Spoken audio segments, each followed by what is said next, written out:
First time countdown's number 2 story. Tonight's worst persons in the world, brought to you tonight by Rupert Murdoch, reporting a drop for News Corp in profits from $1 billion in profits last year to $200 million in losses this year, and by Fixed News, celebrating 8 days without having fired Glenn Beck, even after he called the President of the United States a racist, and even after Fox led the attempt to blacklist Dixie Chicks in 2003 because one of them merely said she was ashamed George Bush came from her native Texas. The bronze tonight to Lou Dobbs. I've never actually seen a full-fledged on-the-air nervous breakdown before, but as Lou sheds still more viewers and more sanity, it seems to be coming to that, and quickly, and about me. The real stories are just waiting to come out on his tenure at CNN if he wants to play those games. If you're wondering why I'm a little annoyed with the punk, he attacked my wife, my daughters.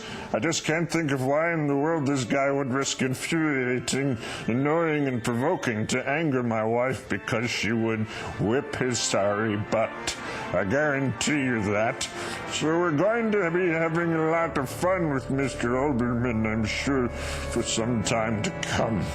I want to throttle him. Okay, I got my first job at CNN in part because Lou was out of the office on one of his stories, if you'd like to play that game, Lou. And I attacked your wife and daughters by mentioning that they were Hispanic. And Lou, Debbie is going to attack me? Maybe with that gun she tried to bring onto the flight in Newark 6 years ago? Where you're going to throttle me? You're threatening somebody younger than you? Isn't your current age range for insane physical violence now men aged 80 to 206? Runner-up, Gretchen Carlson, super genius of Fox News. Here we go again. Topic, the Cash for Clunkers program. Listen. By the way, I did my own crack research yesterday, spent a tremendous amount of time on this yesterday, finding out information. In my home state of Minnesota, so far only 2 of these deals have actually been approved by the government. Wow. 2 in the entire state of Minnesota. And then you wonder about whether or not these dealers feel like they're going to get their money from the government. Well, not so sure. 2%.